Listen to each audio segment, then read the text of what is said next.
Seja bem-vinda e seja bem-vindo a mais um episódio do podcast Rural contra as Fake News.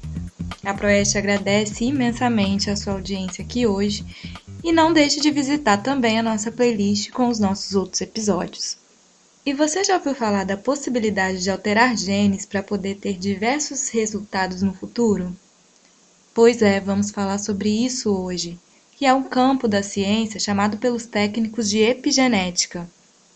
E quem vai explicar para a gente sobre isso é a Thaís Oliveira, que é residente no Instituto de Veterinária da UFRJ, sob a orientação do professor Tiago Marques, que leciona no curso de Medicina Veterinária.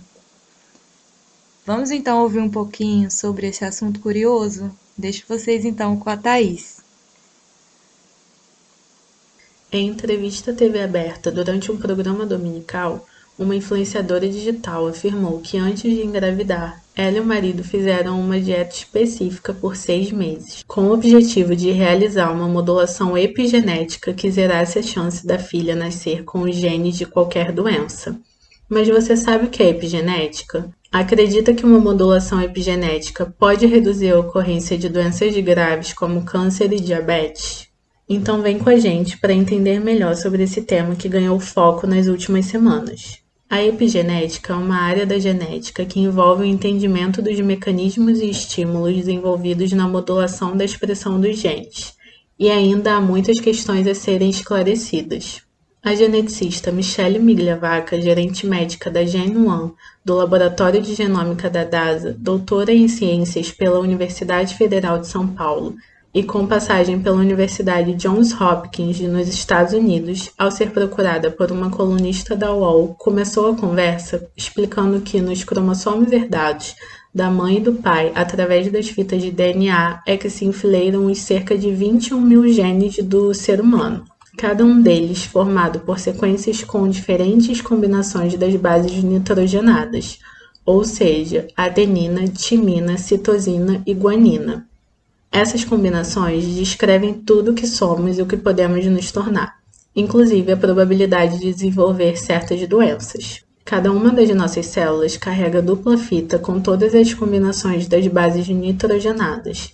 Dessa forma, uma mutação por substituição, ou seja, troca de base, pode acontecer e não será apenas no órgão-alvo de tal patologia, mas sim em todo o organismo, inclusive nas células dos testículos e ovários, onde se originam, respectivamente, espermatozoides e óvulos.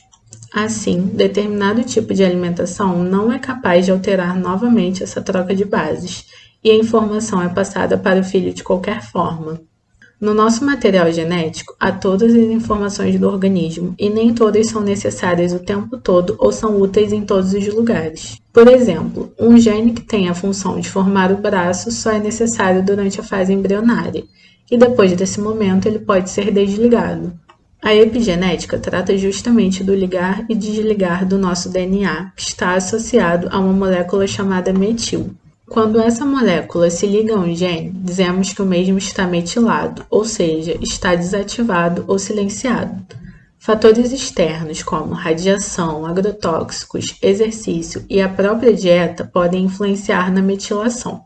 Ainda não se sabe como, mas acredita-se que tem mais força para alterar a marcação de genes metilados do próprio indivíduo do que dos seus descendentes. Os estudos sobre hereditariedade e epigenética são antigos e com um número pequeno de participantes. Alguns deles mostraram que pessoas que passaram por desnutrição extrema durante a Segunda Guerra Mundial tiveram filhos com tendência à obesidade, como se a escassez de alimentos tivesse acionado genes que levassem o organismo a reter maior quantidade de nutrientes. E como as crianças cresceram em tempos de abundância, acabaram engordando. Mas não é possível, a partir disso, afirmar que uma dieta equilibrada por 6 meses modifique a metilação das futuras gerações. Outro conceito levantado pela influencer foi o de genes ruins, mas não é bem assim que funciona. Até mesmo o gene BRCA1, que é relacionado ao câncer de mama, tem a função de acusar danos no material genético para eventuais reparos. Dessa forma, o tumor de mama aparece quando o BRCA1 não funciona corretamente em decorrência de mutações. Esse mesmo gene ilustra para nós por que não é possível zerar a probabilidade de qualquer criança adoecer.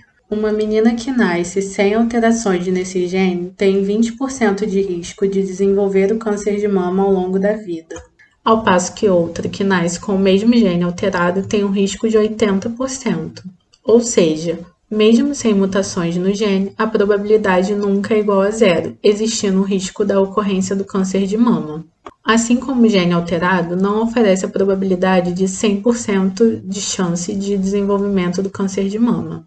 A Sociedade Brasileira de Genética divulgou uma nota de esclarecimento sobre o tema, dizendo que dietas saudáveis são recomendadas para obter uma melhor qualidade de vida, como atestam várias pesquisas científicas, mas infelizmente não são capazes de eliminar genes deletérios à saúde dos descendentes, como sugerido na reportagem.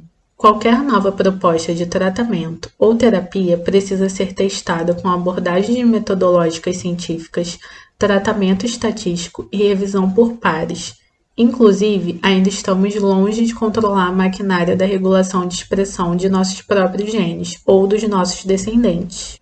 Eles ainda expressaram que a veiculação desse tipo de matéria sem consulta a especialistas é um desserviço à população que muitas vezes acredita em tais informações, deixando de procurar atendimento em serviços médicos e de aconselhamento genético para um planejamento familiar seguro e embasado em critérios científicos confiáveis. O Conselho Federal de Nutricionistas, CFN, também emitiu uma nota pública sobre os cuidados que devem ser tomados pela população na busca de informações relacionadas à saúde, alimentação e nutrição. Na nota, o CFN, cumprindo a missão institucional de contribuir para a garantia do direito humano à alimentação adequada e saudável e à segurança alimentar e nutricional da população brasileira, alertou sobre cuidados referentes a informações veiculadas principalmente na internet, dizendo que não é de agora que manifestações sensacionalistas e sem nenhum fundamento científico ocupam as redes sociais através de postagens, vídeos e matérias que promovem desinformação, anti-ciência e evidenciam o que chamaram de terrorismo nutricional. Essa prática, quando acompanhada por uma imposição mercadológica sem balizamento ético, pode pôr em risco a saúde das pessoas. A propagação de informações dolosamente falsas sobre práticas e hábitos alimentares representa uma grave ameaça à saúde da população. Então, quando a vida, a ciência e a dignidade da pessoa humana são negligenciadas por qualquer motivo, isso se configura como um ato de desonestidade que pode acarretar em sérias consequências. Lembre-se, para não cair em fake news, busque informações em fontes confiáveis sobre o tema e procure profissionais especializados para adaptação a um estilo de vida mais saudável para você e sua família. Muitíssimo obrigada pela sua explicação, Thaís. Agradecemos pela sua participação, bem como a participação do professor Tiago. Vocês conseguiram tornar um assunto que é muito complexo em algo muito mais próximo do nosso entendimento, e esse é o nosso objetivo ao pensar esse podcast. Então, desde já, eu convido vocês para o nosso próximo episódio, que será lançado na semana que vem, e muito obrigada por ficarem até aqui conosco. Até lá!